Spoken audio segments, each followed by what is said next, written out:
Hello, hello, hello. This is your boy Brandon Correia, aka EF Fun of Entertainment, and we are back with another TV show, Marvel TV show review. We got Miss Marvel episode 6, the season finale review, and I really enjoyed this show.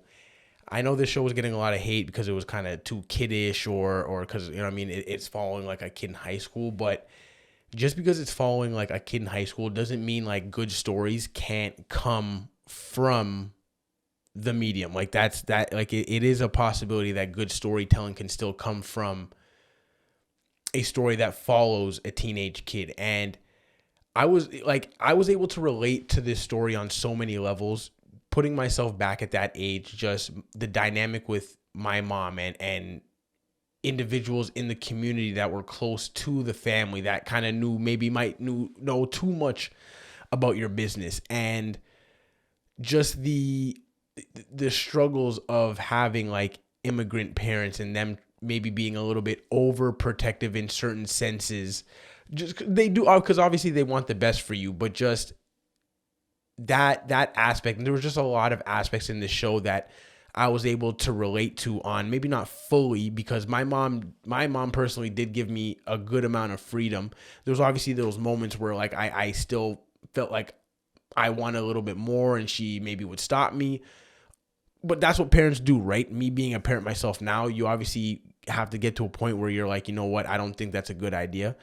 So there was a lot of things in this show that, yes, I could relate to and that I enjoyed. And it was just an enjoying show. It was a lighthearted, just good palate cleanser, nothing too serious, no dark tones. It was just a good time. And one of my biggest, I guess, questions that I had going into this episode was, how are they going to stick the landing? It did feel like there was stuff to wrap up, but again, there was only one episode.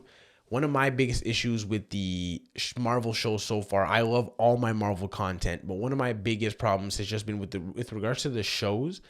They felt just a little incomplete, just lacking of a little bit of extra substance that I feel like I needed. And the only show that I felt somewhat satisfied and full was WandaVision.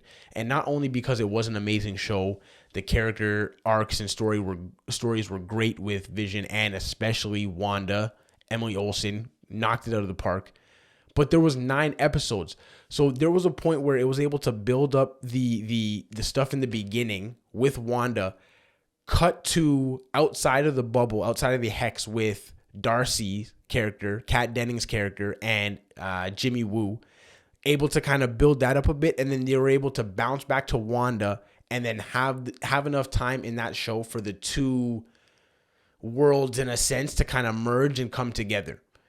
And ever since that, it's been just six episodes, and just all over the place. And it just, that's probably, I guess, one of my biggest concerns is just that I feel like I wish, I guess not feel like, but I wish that they would just give us a little bit more episodes for things to breathe. So this episode saw Kamala Khan back in New Jersey. The last episode we saw that Bruno's shop ended up getting blown up, and him and Kamran had to go on the run. Kamala meets up with them, and from that point on, it's basically just a story of the damage control people chasing Kamala and Kamran because they're superhero individuals at this point, right?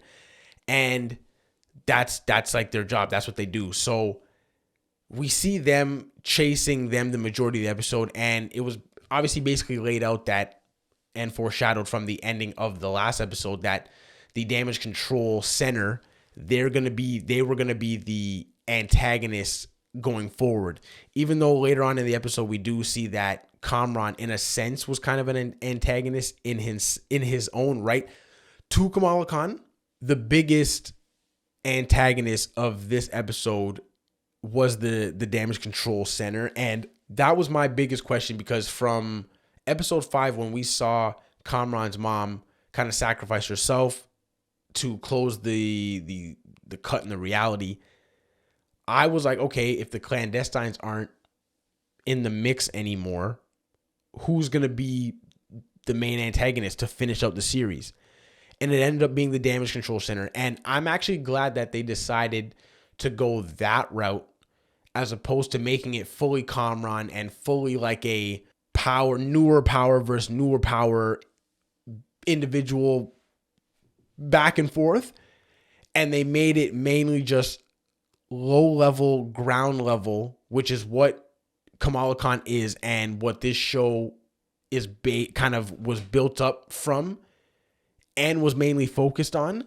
It got back to that level, and I like that they didn't go over the top with it, and they did still keep it street level by her literally fighting in front of her high school and her saving like a car from crushing like a bunch of people that were in front of the high school, like just like neighborhoodly, her just watching out for the neighborhood.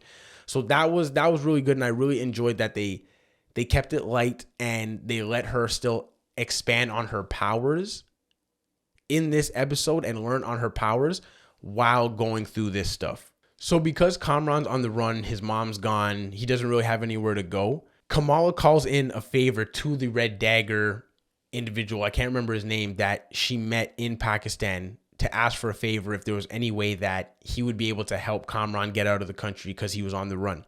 And even though that he was a clandestine, like, she basically pleaded the case that she was one too, and you believed in me and you guys trusted me, so can you help me out?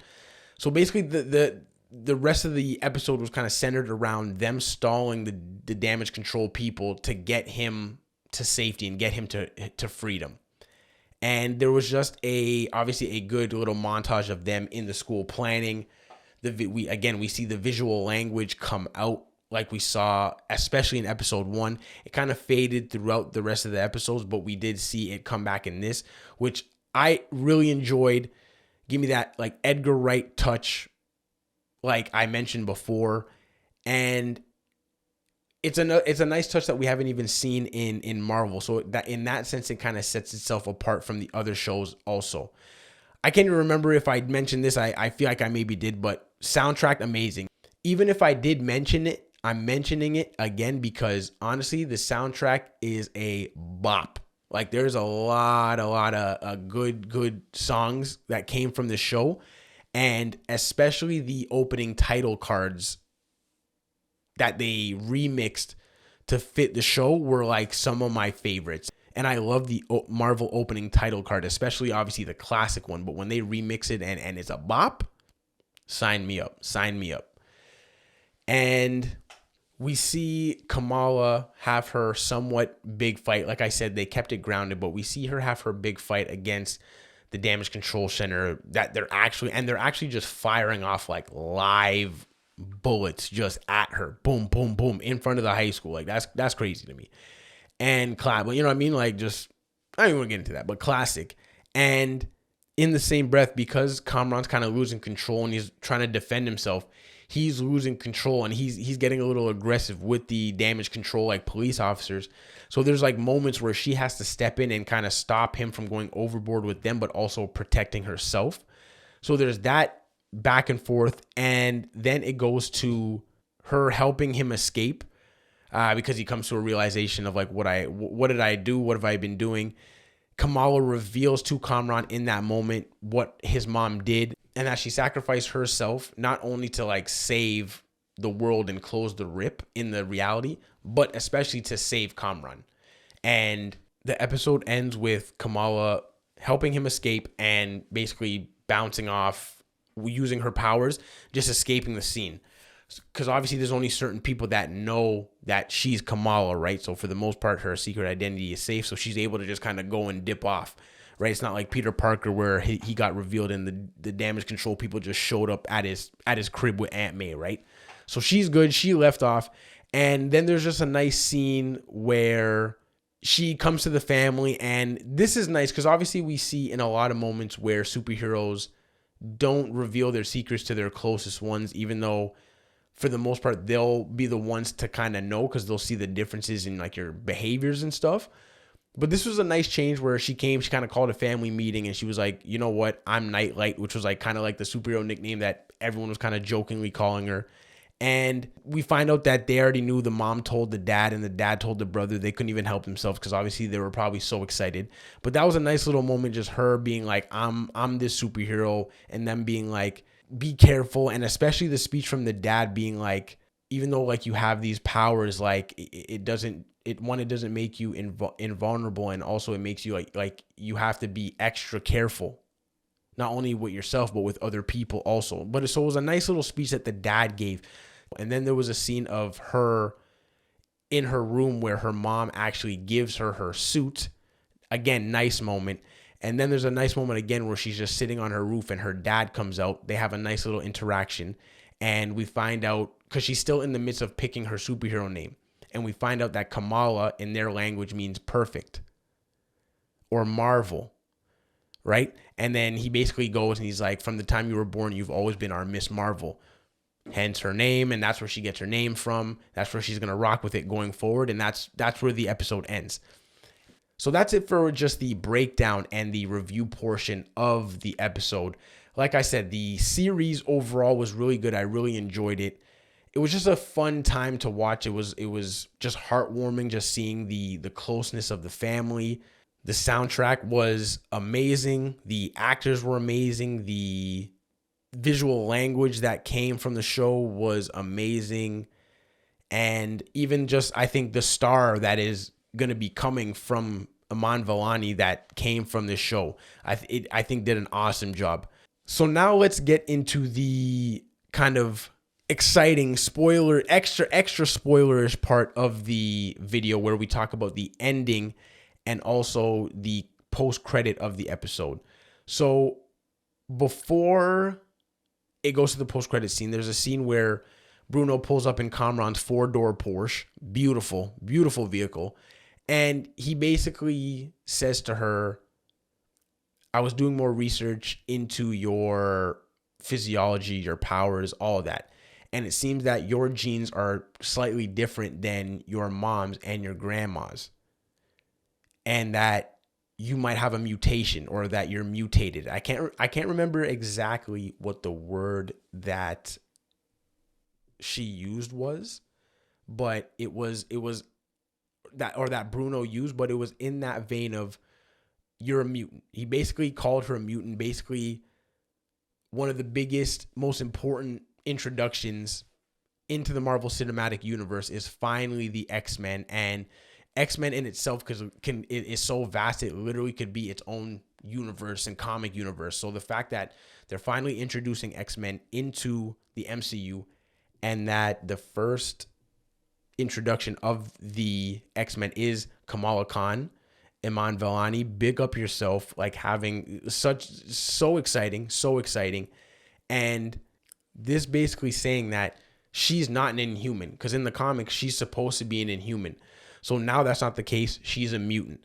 So big introduction. Excited to finally hear that they will be, and we already kind of knew that with Doctor Strange and them bringing Professor X in the multiverse, but this is kind of like our for sure first sign of mutants in our Marvel universe, in our 616 universe.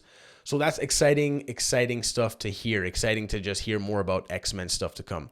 And the post-credit scene was actually, it was a little weird. I couldn't really break it down too much, but I do see that from it is definitely how they're going to connect this show with Captain Marvel 2 or the Marvels. So Iman Vellani's just in her room, and the Bengal basically starts to go off, and it basically just kind of sucks her into a portal, and it spits out Carol Danvers.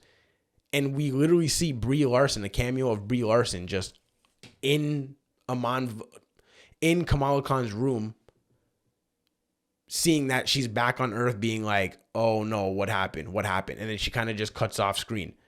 Probably literally just about to go fly off and fly all the way back to where she just came from, honestly. And it's probably going to, so my theory is that the movie will probably pick up with Kamala Khan basically wherever Carol Danvers was, but she's like in trouble. Maybe she's like locked up or something, because they have no idea who she is. And they probably think it's like a threat or something like that. So I feel like Miss Marvel will not be in the greatest of shapes by the time like she meets up. And then obviously I feel like Carol Danvers will save her and they'll come together, beat the threat, whatever. So that's obviously deep speculation that I have. Just randomly seeing the post-credit scene and seeing that obviously knowing that they're going to be connected, but seeing exactly how or what event made them connect. We got that on screen, so that was great to see. So that is it for my Miss Marvel episode 6 review and my thoughts on the season as a whole. If you like this review, hit the like button. If you think you would like content like this, TV show reviews, movie reviews, gaming videos, trailer reactions, all that good entertaining stuff, subscribe to the channel. I would really appreciate it. Thanks again for watching.